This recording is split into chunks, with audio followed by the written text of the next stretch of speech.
Oh no no no, रहने दो रहने दो रहने दो भाई, नहीं हो पाएगा यार, पापा को पापा ही रहने दो। टोनी खान भी बेचारा पीछे से कह रहा है अब ये तो कुछ ज्यादा ही पगला गया यार। पगलाया है तो है ही, बिकॉज ब्रायन डैनियल्सन ने रिसेंटली बोला कि मेरे पास एक लाइफ टाइम जॉब थी डब्ल्यूडब्ल्यूई के अंदर, लेकिन मैंने चूज किया कि मैं ऑल एलीट रेसलिंग में जाता हूँ क्योंकि all elite wrestling is the best wrestling company. Nice, बढ़िया है। मैंने भी आपसे वादा किया था कि वीडियो की स्टार्टिंग में आपको एक जोक तो देखने को मिलेगा ही। इस बार ब्रायन डैनियल्सन ने मेरी हेल्प कर दी, सो थैंक यू ब्रायन। तो गाइस, जो चैंपियंस ऑफ द वर्ल्ड, मैं हूं 3D exchange, the best wrestling creator on this Asian subcontinent with the best wrestling audience. आज भी बहुत कुछ है हमारे पास बात करने को। सबसे पहले तो look at this man, who did this Cody Rhodes and Jinder महल का कंपैरिजन हुआ पूरा स्मैकडाउन में, क्योंकि दोनों स्मैकडाउन के चैंपियन रहे हैं। स्मैकडाउन के वीकली व्यूअर्स आते हैं अब 1.56 मिलियंस, मीनवाइल जब जिंदर चैंपियन था तो 2.32 मिलियंस आते थे।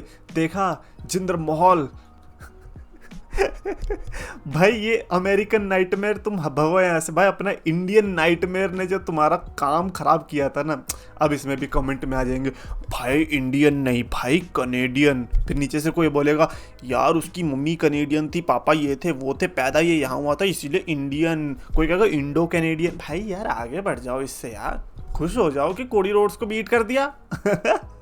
बट नो, ऑब्वियसली लाइक इस पे बस ये मत लिखने लग जाना कि भाई उस टाइम पे डब्ल्यूडब्ल्यूई अलग ही थी, viewership matter. Obviously I know these things यार, क्या मजाक है ऑब्वियसली यार। इट इज नॉट लाइक कि मैं एक्चुअली में ये सोचता हूँ कि जिंदर महल कोडी रोड्स से बेटर है। Come on, Roman Reigns fan सोच सकते, मैं नहीं। मैं भी रोमन रेंज का फैन हूँ, लेकिन मैं वो वाला नहीं हूँ। रोमन रेंज फैन से हिट लाइक वो वाला नहीं हूँ मैं। बट जिंदर महल के बारे में इसीलिए बात करो क्योंकि रिसेंटली जिंदर महल ने डब्ल्यूडब्ल्यूई को कॉल आउट कर दिया, जब एक ऐसी रिपोर्ट आई थी जिसमें ये पता चल रहा था कि डब्ल्यूडब्ल्यूई एक्चुअली में अवेयर है कि जो ब्लैक टैलेंट है या फिर ब्लैक रिप्रेजेंटेशन है वो डब्ल्यूडब्ल्यूई में इस समय पर कम है।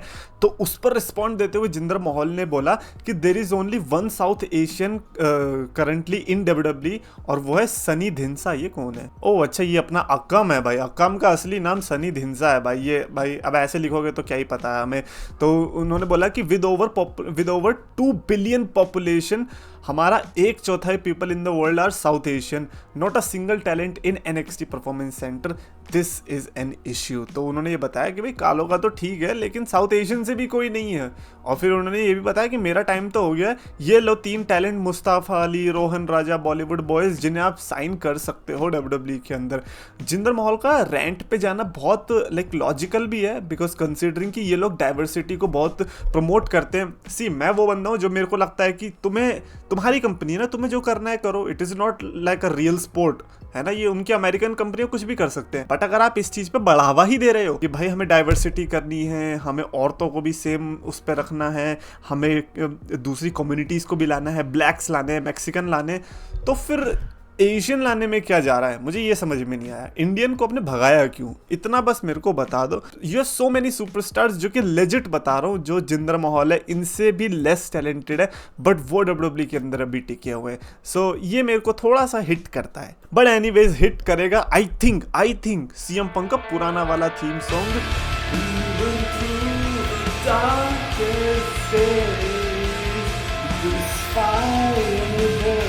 Yep, this fire burns by CM Punk, पुराना वाला थीम सॉन्ग अपेरेंटली शायद से एक पेपर व्यू के लिए वापस आ सकता है।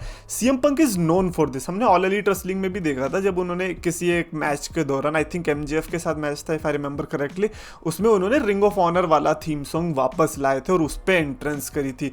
So you never know. और मैं इसीलिए कह रहा हूँ बिकॉज कोई रीजन नहीं है, लाइक लेजिट बस मैं ये चाह रहा हूँ कि अगर सीएम पंक ऐसा करते तो अच्छा लगेगा। बट थीम सॉन्ग से रिलेटेड ये बात है कि सीएम पंक ने ये बोला कि हम जो रिमास्टर्ड वर्जन यूज कर रहे हैं ना थीम सॉन्ग वाला, ओरिजिनल वाला कल्ट ऑफ पर्सनैलिटी नहीं है, वो हम इसीलिए कर रहे हैं ताकि रिकॉर्ड लेवल पे पैसा ना देना पड़े, हम सीधा बैंड को पैसा दे दें। हमने उनसे खुद रिकॉर्ड करवाया कि हम इसको यूज कर लेंगे ताकि डायरेक्ट पैसा तुम्हें मिले। मैंने कहा भाई ये तो बहुत बढ़िया है। यार अपेरेंटली ब्लड लाइन वाले पॉलिटिक्स खेल रहे हैं, ब्लड लाइन वाले पॉलिटिक्स इतना खेल रहे हैं कि अपेरेंटली ऐसा कहा जा रहा है कि रॉक ने मेन इवेंट करवा दिया है रोमन रेंस और कोडी रोड्स वाले मैच को, क्योंकि अब ये कंफर्म हो चुका है कि जो डब्ल्यूडब्ल्यूई के लाइनअप में, बैड ब्लड के लाइनअप में पहले जो मैच आएगा वो होगा hell in a cell between CM Punk and Drew McIntyre. जो मेन इवेंट होगा वो Roman Reigns and Cody Rhodes versus Solo Sikoa and Jacob Fatu वाला मैच होने वाला है। लोग द रॉक के लिए ऑलरेडी कह रहे हैं कि अबे यार ये तो बैक स्टेज पॉलिटिक्स हो रही है, रॉक नहीं बोला होगा कि भाई ब्लड लाइन का मैच मेन इवेंट में करवा दो।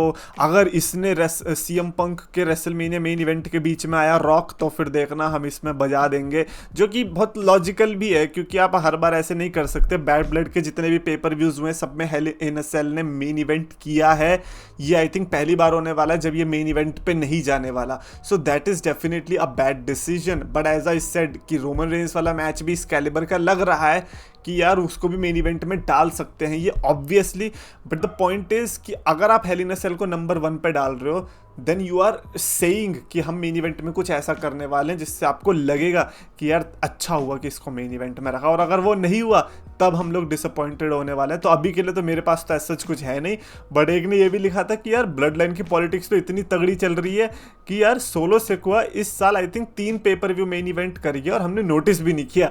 और ये बहुत लेजिट चीज है कि सोलो सिकोआ जैसा बंदा which is not a main eventer, I don't know लोग क्या कहना चाहेंगे इस पर, but in my eyes I don't think so Solo Sikoa is a pay per view main eventer as of now.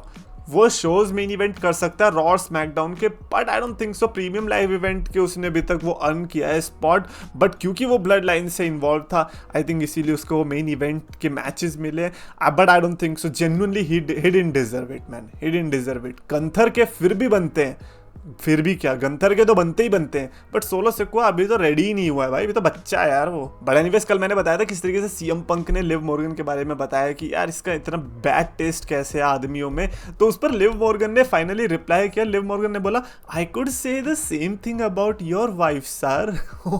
Like bro अरे crazy, मतलब तुम लोग अभी टेमिन प्रीस्ट और रिया रिप्ली के राइवलरी से हटने के बाद CM Punk and AJ Lee versus Liv Morgan and Dominic Mysterio तो नहीं चलवाने वाले। हमें लग रहा था ऑल दिस टाइम कि यार CM Punk versus Dominik Mysterio चलेगा, बट टर्न्स आउट कि शायद से यहाँ पर भी mixed tag team match rivalry का ही प्लान हो रहा है। और अगर ऐसा है देन एजे ली का रिटर्न हम एक्चुअली में एक्सपेक्ट कर सकते हैं बैड ब्लड के अंदर। पता नहीं कि मेरे को फील आ रही है कि भाई वो आने वाली है बैड ब्लड के अंदर। ऑल एलीट रेसलिंग में आ गया भाई बॉबी लैशली साइन कर लिया है। बॉबी लैशली ने ऑल एलीट रेसलिंग में तो शेल्टन बेंजामिन MVP और अब बॉबी लैशली भी। अब ये ऑब्वियसली पूरा हर्ट बिजनेस बनाने वाले हैं। साथ में बेचारा सेड्रिक्स एलेक्जेंडर जो कि अभी भी WWE के अंदर है, वो सोच रहा होगा कि यार काश मैं भी निकल लिया होता यार, काश मैं भी फायर हो गया होता।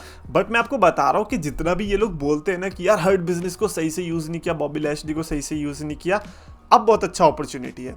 हमें दिखा दो कि कैसे साइन करते हो। सिखा दो WWE वालों को कि देखो ऐसे साइन करते हैं। मैं सही में बता रहा हूँ 1-2 महीने के अंदर ये भी कहाँ गायब हो जाएंगे आपको पता नहीं चलने वाला। और फिर हम लिखेंगे यार बॉबी लैशली डिजर्व बेटर। और ये होने वाला है। किसी ने शेल्टन बेंजामिन की क्लिप डाली थी और उसमें ना उसकी कंपाइलेशंस थे मैचेस के, ठीक है। तो उसमें लिखा था this is who WWE just allowed AEW to scoop up, what a massive steal. मतलब एक तरीके से हाइप कर रहे हैं कि यार इस बंदे को जाने दिया WWE ने, क्या पागल लोग हैं यार। और उसमें लेजिट बता रहा हूँ मैं, सारी क्लिप्स 2005 और 2006 से पहले की, 2005 और 2006 आज से 20 साल पहले की क्लिप्स दिखा के वो बोल रहा है। वो बंदा आज भी आर्ग्यूमेंट दे सकता है स्टिंग की पुरानी वाली क्लिप्स दिखा के कि यार स्टिंग तो इतना तगड़ा रेसलर है, पागल ने पता नहीं क्यों रिटायरमेंट ले ली। अंडरटेकर तो बड़ा बेवकूफ है, देखो लड़ तो पा रहा है 1990 में तो इतना सही लड़ रहा है, अब तो रिटायरमेंट ले रहा है, कोई लॉजिक है? ये तो बड़ा अजीब था भाई। उसको तो फिर लोगों ने छील दिया, लोगों ने लिटरली इसी आर्ग्यूमेंट के साथ बताया कि भाई तू पागल है, तेरी बुद्धि खराब है। Speaking of all elite wrestling, दोनों की व्यूअरशिप आ गई है। डायनामाइट और NXT दोनों के एपिसोड स्पेशल थे क्योंकि NXT का प्रीमियर शो था और डायनामाइट भी इसी टाइम पे लॉन्च हुई थी 5 साल पहले। सो डायनामाइट का ये 5 ईयर एनिवर्सरी शो था, NXT का ये प्रीमियर था, दोनों के दोनों स्पेशल एपिसोड्स थे। But when it comes to ratings में यहाँ पर थोड़ा काम खराब हो गया है। 6 लाख मतलब ऑलमोस्ट 7 लाख की रेटिंग आई है अपनी ऑल एलीट रेसलिंग की। मीनवाइल NXT की ऑलमोस्ट 9 लाख की व्यूअरशिप आई थी। यप 1 लाख का डिफरेंस है। और उसमें फिर डेव मेल्जर ने तो ऑफकोर्स रीज़न बता ही दिए, वहाँ पे वो गेम चल रहे थे ना इसीलिए नहीं देख पाए। और NXT की व्यूअरशिप आ गई तो कहते हैं हाँ ऐसे स्पेशल एपिसोड्स पे तो आ ही जाते हैं, 3-4 हफ्ते बाद देखते हैं। चाचा डायनामाइट का भी स्पेशल ही था, डायनामाइट में भी लोगों को पता था ऑस्प्रे और रिकोशे का मैच होने वाला है, सब कुछ पता था, लेकिन फिर भी क्या हुआ, same result, same result. Dynamite ये वही डायनामाइट है जो कि एक टाइम पे जब NXT को बीट किया था व्यूअरशिप में, इन्होंने एडवर्टाइजमेंट ही चला दी थी टीवी पे कि भैया NXT को हरा दिया, ये हो गया वो हो गया। क्रिस जेरिको ने तो कैरेक्टर ही बना दिया था अपना डेमो गॉड का। लेकिन अब बिल्कुल शांति है। एक का ट्वीट मेरे को बहुत बढ़िया लगा था कि डेव मेल्जर प्रोबेबली ऐसा बोलेगा कि रीजन ऑल एलीट रेसलिंग का 5 ईयर एनिवर्सरी शो इतना लो रेटिंग लाया वो इसीलिए क्योंकि AEW का फैन बेस बिजी था, वो बाहर जाके डिनर कर रहा था, सेलिब्रेट कर रहा था एनिवर्सरी को, क्योंकि उनके पास इतना सारा पैसा है, वो घर पे नहीं थे शो देखने के लिए। And that is good depiction of Dave Meltzer, क्योंकि वो ऐसा बंदा है, वो ऐसा बोल सकता है, क्योंकि ऐसे में वो ये भी दिखा देगा कि AEW के फैंस WWE के फैंस से ज्यादा अमीर है और सेलिब्रेशन था तो इसीलिए बाहर थे, लॉजिक भी दिखा दिया और इसीलिए फिर उनकी व्यूअरशिप नहीं आई। तो मेरे को लगता है कि अगर डेव मेल्जर ने ये वाला रीजन नहीं दिया तो फिर मैं तो एक्चुअली में अपसेट होऊंगा। कोडी रोड्स ने रिसेंटली बताया कि भाई CM पंक जैसा बेबी फेस बनना तो बड़ा मुश्किल है। उस बंदे ने पूरे लाइक अरीना में सबको पिज्जा खिला दिया भाई, I can't even imagine the bill. ऐसा कहा कोडी रोड्स ने। अब भाई CM पंक पहले भी कर चुका, उसने आइसक्रीम का भी ऐसा किया था, उसमें $40,000 के आसपास खर्चा आया था। आई थिंक पिज़्ज़ा तो और भी ज़्यादा महंगा होगा, बट यू नेवर नो, क्या पता वो जो रास्ते पे ठेली लगाते हैं पिज़्ज़ा 60 रुपये का देते हैं, आई थिंक हो सकता है कि CM पंक ने वो वाला बंटवा दिया होगा, वो तो उतना महंगा भी नहीं पड़ा यार मेरे को तो लग रहा है CM पंक की खुद की एक ऐसी शॉप है जिसमें वो अपना खाना देता है और ऐसे करके वो प्रमोशन कर रहा है, मेरे को लग रहा है। पता नहीं कोडी रोड्स की कुछ भी अपडेट्स आ रही है भाई। एक देख रहा था वो मछली पकड़ रहे थे बंदे, है ना, मछली पकड़ रहे होते तो वहां से कुछ झाड़ सी निकलती है, ऐसे निकालते हैं झाड़ को, देखते हैं कि अरे इसमें कोडी रोड्स निकला है रैंडम। भाई कोई इमेजिन नहीं कर रहा है, मैं जो बोल रहा था उसमें कोडी रोड्स आने वाला है। मतलब वो मछली पकड़ रहे हैं, घास के साथ साथ कोडी रोड्स आ गया, किसी ने कोडी रोड्स का एक्शन फिगर पानी में फेंक रखा था। आई डोंट नो स्क्रिप्टेड है नहीं, क्योंकि हो सकता है स्क्रिप्टेड भी हो। 2 रोमन रेन के फैंस गए, उन्होंने कहा कि अब एक काम करता है, ऐसी वीडियो बनाते हैं, कोडी रोड्स का एक्शन फिगर नीचे फेंकते हैं, फिर ऐसे पकड़ के दिखाएंगे कि वो देखो ये क्या मिला है। ये इसके पूरे होने के चांसेस हैं, बट अगर ये रियल है तो that is funny bro, that is really really funny. क्या यार, ये ऐसी स्पेशल एंट्रेंस करने की कोशिश कर रहा था कि कोडी रोड्स। उसके अलावा शेन मिकमैन, भाई यार शेन मिकमैन का किसी ने ये पोस्ट डाला, भाई ये कितना क्रेजी है। कैसे शेन मिकमैन और मरीना शफीर के हमने बैक स्टेज इंटरेक्शन देखे जब वो रॉ अंडरग्राउंड चल रहा था। शेन मिकमैन और डीन एम्ब्रोस दिखा रहे हैं, और डीन एम्ब्रोस ही इस समय पर ऐसा लग रहा है कि वो मरीना शफीर के साथ मिलकर शेन मिकमैन के साथ आना चाह रहा है। शेन और डेनियल ब्रायन आपको पता है कमिश्नर हुआ करते थे स्मैकडाउन के, तो लाइक और डेनियल ब्रायन ही पिटा है। आई डोंट नो कि क्या होने वाला, बट मैं लेजिट बता रहा हूँ कि अगर मिस्टर मिकमैन का खून है, अगर वो एक मिकमैन है, तो उसका एम ये होना चाहिए कि मैं जाऊं ऑल एलीट रेसलिंग में और तबाह कर दूं WWE को। अगर ये एम नहीं है ना मिकमैन का, तो फिर वो असली मिकमैन नहीं है, तो फिर वो नॉर्मल ह्यूमन बीइंग है। असली मिकमैन जो होता है ना, उसकी क्रिमिनल मेंटालिटी होती है। बट जो मैंने विंस मिकमैन की डॉक्यूमेंट्री देखी उससे तो इतना ही पता चला कि विंस और स्टेफनी मिकमैन एक जैसे हैं।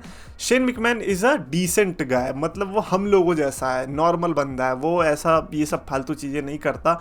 तो वो अगर आ भी गया तो हो सकता है कि टोनी खान के नीचे ही दब जाए, मैं बस कह रहा हूँ। बट अगर उसमें ज़रा सा भी मिकमैन वाला खून आ गया ना, वो WWE को धूल चटा देगा, क्योंकि McMahons are built for this. उसके अलावा किसी ने लोगो बताया, क्योंकि स्मैकडाउन का लोगो चेंज हो गया, NXT का लोगो चेंज हो गया, ऑब्वियसली रॉ का भी चेंज होगा, तो उसने रॉ नेटफ्लिक्स का लोगो ये एक ऐसा दिखा, ये लोगो है, इसको हम लोगो बोलते हैं। अब लोगों के मुँह से लोगों के हाथों से चप्पल क्यों खानी है तुम लोगों को? ये क्या लोगो है ये? क्या साई-फाई मिशन पे जा रही है क्या? WWE के सुपरस्टार्स की टीम है, चांद पे जा रही है क्या? Like what is this? Crazy. I hope कि ये ना हो, इससे अच्छा तो करंट वाला ही है। बट जो मेरे को थीम दिखाई दी ना कि NXT और स्मैकडाउन दोनों में ऐसा लग रहा था कि सिमिलर टाइप ऑफ स्ट्रक्चर जाने वाला है, सिल्वर आउटलाइनिंग भी है, तो रॉ का भी मेरे को सिमिलर ही लगने वाला है। एंड फाइनली किसी ने ये ट्वीट डाला था कि what if I say that Roman versus Braun felt more personal and brutal than Drew versus Punk. हो ऑब्वियसली ओपिनियन है, मेरे को ऐसा लगता है for me Roman Reigns versus Braun was definitely something जो कि हम उस टाइम पर लुक फॉरवर्ड कर रहे थे और तबीयत से कुटाई हो रही थी। यू कैन से कि ब्रॉन और ब्रॉनसन की उस टाइम पे ऐसी थी, ब्रॉन एंड ब्रॉनसन को कंपेयर किया जा सकता है। CM Punk and Drew McIntyre is different, like वो दोनों उस टाइप के सुपरस्टार नहीं है जो कि ऐसे पावर हाउस ब्रॉलर्स में आते हैं। तो CM Punk and Drew McIntyre का मेजरली माइक पे भी था, और Roman Reigns and Braun Strowman का माइक पे तो उस टाइम पे आपको पता ही है क्या हाल था। तो क्या वो लोग माइक से वो मैजिक कर सकते थे? उनके पास जो रास्ता था वो उससे वो कर रहे थे, and they were delivering good. So I would say कि अगर मेरे को ये बताना है कि कौन सा ज़्यादा पर्सनल लगा, आई वुड से कि CM Punk and Drew McIntyre वाला। But brutal I think Roman और ब्रॉन हो गए थे भाई, वो तो कुत्ता बना रहे थे। However I feel like hell in a cell वो जगह होने वाली है जो कि मैंने सीएम पंक के ड्रू मैकिंटायर सीएम पंक के इंटरव्यू से सुना कि हेल इन अ सेल को सीएम पंक ऐसा करने वाला है कि उसे फिक्र नहीं है कि भाई मैं इंजर्ड हूँ या ना हूँ, बट वो हेल इन अ सेल को इतना तगड़ा बना देगा कि लोग कहेंगे कि भाई क्या एंडिंग हुई है। ये मेरे को लग रहा है, मतलब मेरे को लगता है रोमन रेंस और कोडी रोड्स को फॉलो करना बड़ा मुश्किल हो जाएगा जो भी स्टार्टिंग में होगा हेल इन अ सेल के अंदर। तो CM Punk and Drew McIntyre is a match जिसके लिए मेरे को लगता है कि हमें लुक फॉरवर्ड करना चाहिए। बैड ब्लेड में ये बहुत बैंगर मैच होने वाला है, बट अगेन एक्सपेक्टेशंस होती है जो वो हमें मार देती है और वो ही नहीं करनी चाहिए। बट खैर देखते क्या होता है। ऑब्वियसली मैं भी जानना चाहूंगा कि according to you Roman versus Braun या फिर Punk versus McIntyre. I hope कि पंक वर्सेस मैकिंटायर आप भी चुनो। Roman versus Braun is like not something, ऊपर से उतना अच्छा पे ऑफ भी तो नहीं था। कमेंट्स में लिख के बताओ। अगर आपको वीडियो पसंद आए तो प्लीज लाइक करो, शेयर करो, चैनल को सब्सक्राइब करो।